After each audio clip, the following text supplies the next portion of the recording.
संस्कृताय अहम वर्षा भवतां सर्वेषां हार्दिक स्वागतम एवं अभिनंदनम करोमि। तो आज हम संस्कृत प्रश्नोत्तरी कारक श्रृंखला को लेकर चल रहे हैं, जिसमें प्रश्न 518 से लेकर के आज हम 532 तक नहीं 552 तक कराएंगे। ठीक है, तो देखिए प्रश्न नंबर 518 है वर्जन छोड़ना। वर्जन मीन्स छोड़ना। अर्थ में अप और परि उपसर्गों की क्या संज्ञा होगी? अपादान संज्ञा, कर्म परवचनीय संज्ञा या गति संज्ञा या धातु संज्ञा? तो इसमें कर्म परवचनीय संज्ञा होगी। कर्म परवचनीय संज्ञक है अप, आंग, परि या उपयुक्त सभी। तो इसमें उपयुक्त सभी होगा। प्रतिनिधि, स्थानापन्न तथा प्रतिदान बदले में देना अर्थों में प्रति की कर्म परवचनीय संज्ञा किस सूत्र से होगी? प्रतिनिधि प्रतिदान्यो, प्रतिनिधि प्रतिदाने च यस्मात् या प्रतिजनादिभ्यः या प्रतिपथ मेति। तो इसमें प्रतिनिधि प्रतिदान्यो होगी। फिर देखिए कृत कर्मणो कृति सूत्र द्वारा कृत प्रत्यांत के साथ अर्थ द्वारा होने पर कर्ता या कर्म में किस विभक्ति का प्रयोग होगा? ठीक है, षष्ठी में षष्ठी विभक्ति का प्रयोग होता है।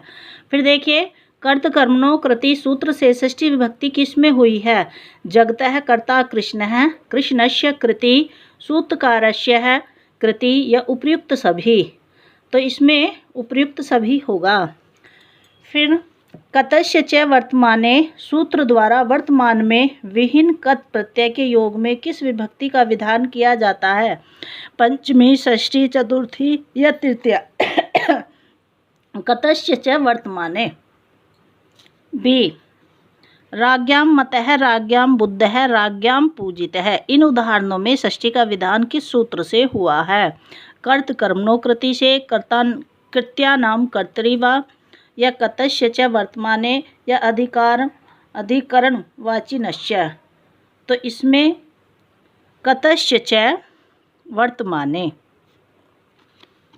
फिर देखिए हेतौ सूत्र, हेतौ सूत्र राज्ञां मतः,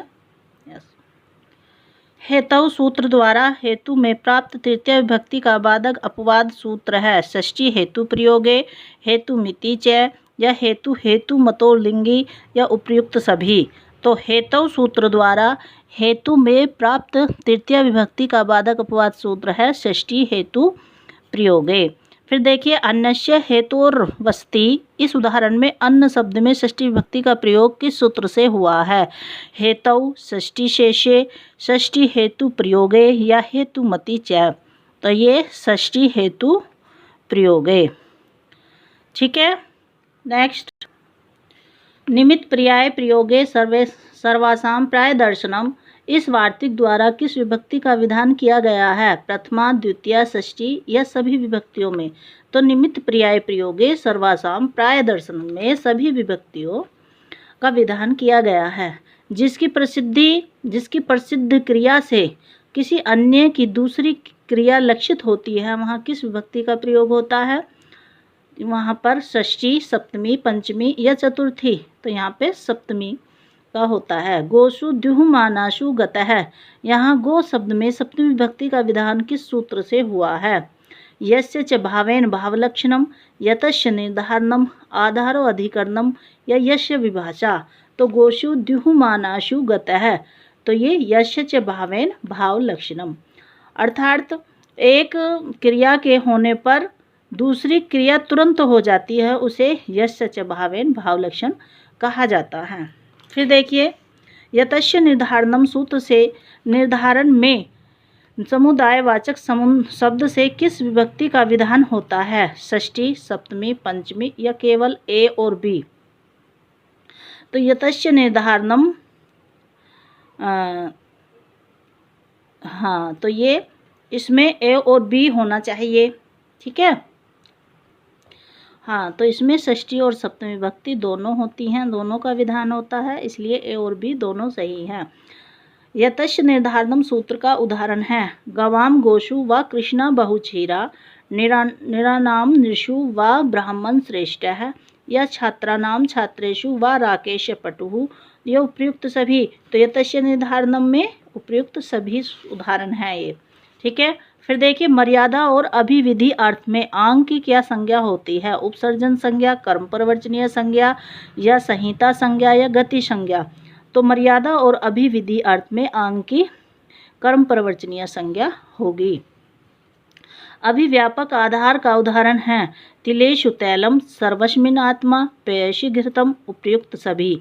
तो इसमें उपयुक्त सभी हो जाएगा, क्योंकि अभिव्यापक मतलब बहुत बड़े बहुत बड़ा है ना। उसमें जैसे तिलेषु तैलम है ना, तिलों का तेल तो बहुत सारा होता है, सभी तिलों में तेल है, तो इसका जो व्यापक होता है बहुत बड़ा आधार होता है, ठीक है। फिर है वैश्विक आधार का उदाहरण है मोक्षे इच्छा अस्ति, व्याकरणे रुचि अस्ति, संस्कृते जिज्ञासा अस्ति या उपयुक्त सभी। तो इसमें भी उपयुक्त सभी हो जाएगा। फिर देखिए औपश्लेषिक आधार का उदाहरण है कटे आस्ते, स्थाल्याम पचती, गंगायाम घोषा, उपयुक्त सभी। इसमें भी उपयुक्त सभी हो जाएगा।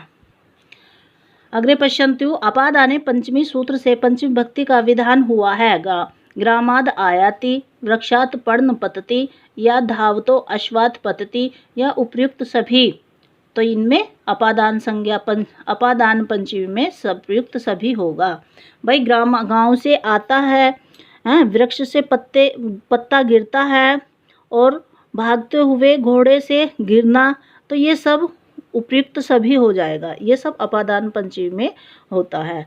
फिर देखिए नमः स्वस्ति स्वाहा स्वधा अलम वसट योगाश, इस सूत्र में किसमें चतुर्थी विभक्ति का विधान हुआ?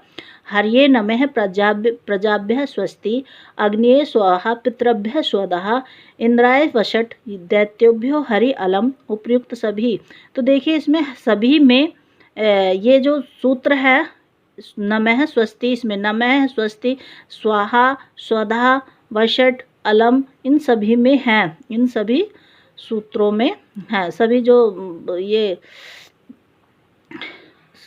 सभी जो है ना, ये जो पूरा वाक्य है ना, ये इसमें सभी में कुछ ना कुछ है, कहीं नमः स्वस्ति स्वाहा स्वधा, तो ये सभी हो जाएगा, ठीक है।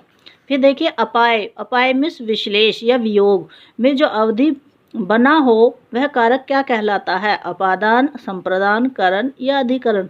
तो अपाय में विश्लेष में अलग या वियोग, उसमें अपादान होता है। फिर देखिए अनुक्त संप्रदान में किस विभक्ति का प्रयोग होता है? तृतीया, चतुर्थी, पंचमी या षष्ठी। तो अनुक्त संप्रदान में तो चतुर्थी ही होगा।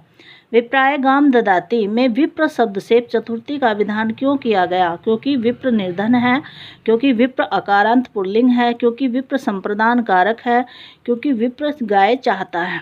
तो इसमें क्योंकि विप्र संप्रदान कारक है। भाई विप्र में ही तो संप्रदान है ना, और कौन है ना, विप्र संप्रदान कारक है।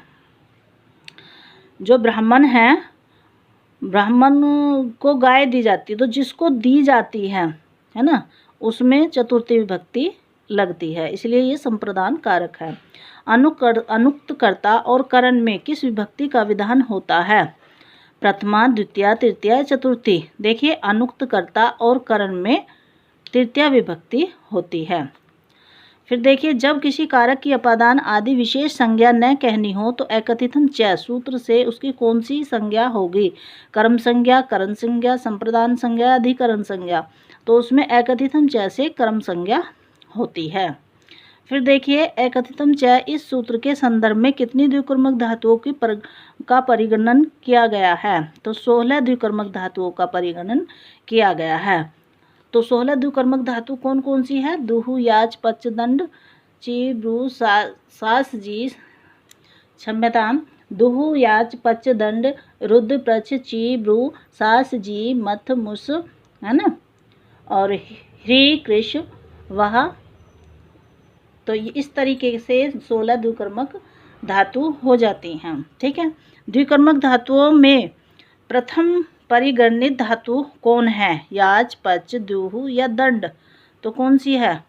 दुहु याच है ना, तो दुहु से शुरू होती है, तो दुहु, याच, पच, दंड। अब देखिए षोडश द्विकर्मक धातुओं में परिगणित नहीं है। प्रच, पच, ब्रज, ब्रू, तो ये तो है सब, ब्रज नहीं है। ठीक है भाई। दुहु, याच, पच, दंड, रुद्र, प्रच, ची, ब्रू, सास, जी, मथ, मुष, नी, ह्री, कृष्व है। तो इस तरीके से 16 तो इसमें कहीं भी ब्रज नहीं आया है। विश्व वृक्षो अपि संवर्ध्य स्वयं झेतुम सांप्रत्यम, यहाँ विश्व वृक्ष में द्वितीय विभक्ति क्यों नहीं हुई? क्योंकि यहाँ असांप्रत्य निपात के कारण कर्मुक्त है, या विश्व वृक्ष से द्वितीया होती ही नहीं है क्योंकि वृक्ष विशैला है, या विश्व वृक्ष कर्म है ही नहीं। तो यहाँ असंप्रत्य निपात के कारण कर्म उक्त है। ठीक है। फिर देखिए तदित प्रत्यय द्वारा कर्म के उक्त हो जाने का उदाहरण है लक्ष्म्य सेवितो हरि, सतेन क्रीतः सत्य अश्वः, या प्राप्त है आनंद यम सह प्राप्त नंदो जह, या उपयुक्त सभी। तो इसमें होगा लक्ष्म्य सेवितो हरि। अनभिहित अनुक्त, अनभिहित मिस अनुक्त कर्म में किस सूत्र से द्वितीय विभक्ति होती है? कर्तुरीसप्तम कर्म, कर्मणि द्वितीया, या द्वितीया च, या द्वितीया ब्राह्मणे। तो इसमें कर्मणि द्वितीया होगा। ठीक है। फिर देखिए लक्ष्म्या हरि सेवते, इस उक्त कर्म हरि में प्रथमा व्यक्ति किस सूत्र से आई है? प्रथमा निर्दिष्टम समास उपसर्जनम, प्रातिपदिकार्थ परिमाण वचन मात्रे प्रथमा, या प्रथमयो पूर्व संज्ञस्य, या प्रथमायाश्च प्रथमायाश्च। तो इसमें कौन सा होगा? प्रातिपदिकार्थ लिंग परिमाण वचन मात्रे प्रथमा। तिंग के द्वारा कर्म के उक्त होने का उदाहरण है लक्ष्म्या हरि सेवते, लक्ष्म्या सेवित हरि, या सतेन कृतः सत्य अश्वः, या इनमें से नहीं। तिंग के द्वारा कर्म के उक्त होने का उदाहरण, तो इसमें ए होगा। ठीक है। फिर देखिए कृत प्रत्यय द्वारा कर्म के उक्त होने का उदाहरण है कृत प्रत्यय, तो आनंद प्राप्त आनंद यम सह प्राप्त नंदो जह, शतेन कृतः सतः अश्वः, लक्ष्म्या सेविते हरि, लक्ष्म्या हरि सेव्यते। तो कृत प्रत्यय द्वारा कर्म के उक्त होने का। अब यहाँ पर हमने तिंग के द्वारा कर्म के उक्त होने पर लक्ष्म्या, ठीक है, और तदित प्रत्यय द्वारा कर्म के उक्त हो जाने का उदाहरण भी लक्ष्म्या सेवितो हरि, और तिंग के द्वारा लक्ष्म्या हरि सेविते, है ना। यहाँ पर तो सेवितो और यहाँ पर सेविते। और कृत प्रत्यय द्वारा कर्म के उक्त होने का उदाहरण होगा लक्ष्म्या सेविते हरि। फिर देखिए पयासा ओदनम भुंगते, यहाँ पयस की कर्म संज्ञा क्यों नहीं हुई? क्योंकि पयस कर्ता का एप्सितम नहीं है, क्योंकि पयस की कर्म संज्ञा होती ही नहीं, क्योंकि पयस नपुंसकलिंग है, क्योंकि पयस चावल के साथ मिला है। तो इसमें होगा क्योंकि पयस नपुंसकलिंग है। तो इसमें पयासा ओदनम भुंगते में ए होगा, न कि ये होगा। क्यों पयस नपुंसकलिंग है? ये होगा क्योंकि पयस कर्ता का इप्सितम है, इसलिए पयसा ओदनम भुंगते, यहाँ पयस की कर्म संज्ञा नहीं हुई है। ठीक है, क्योंकि यह पयस कर्ता का इप्सितम नहीं है। इप्सितम क्या है? ओदनम। ठीक है। देखिए अब आपका देखा आपने ये कृत प्रत्यय द्वारा कर्म के उक्त होने का उदाहरण लक्ष्म्या। यहाँ पर देखिए कृत है तो सेवित है, ठीक है, और तिंग है तो सेव्यते है। अगर तदित प्रत्यय है तो सेवितो है, सेवित है, सेविते, सेवितो। तदित में ओ की सेवितो है। ठीक है। तो मित्रों आपको ये वीडियो कैसी लगी? अगर आपको अच्छी लगी तो प्लीज़ लाइक करिए, और न्यू है तो सब्सक्राइब करिए, और इसको जितना हो सके शेयर करिए, और ताकि आपका रिवीजन, कारक प्रश्नोत्तरी का रिवीजन आपका चलता रहे। तो मैं आज आपको एक बात बताना चाहती हूँ कि जो ये कारक प्रश्नोत्तरी है, हम इसको रिवीजन नहीं कर पाते हैं। क्या करते हैं इसको, उसका ये भी याद हो जाता है, लेकिन ये प्रश्न को कैसे हेर फेर करके करते हैं। तो इसके लिए इसको ध्यान में रखते हुए मैं ये रिवीजन आपको करा रही हूँ, ताकि आपको काफ़ी उसमें सहायता मिलेगी आपको याद करने में। हम इसकी व्याख्या तो कर लेते हैं, लेकिन हमें ये टाइम इसका जो प्रश्न है ये किस तरीके से पूछे जाते हैं उसको समझ नहीं पाते हैं।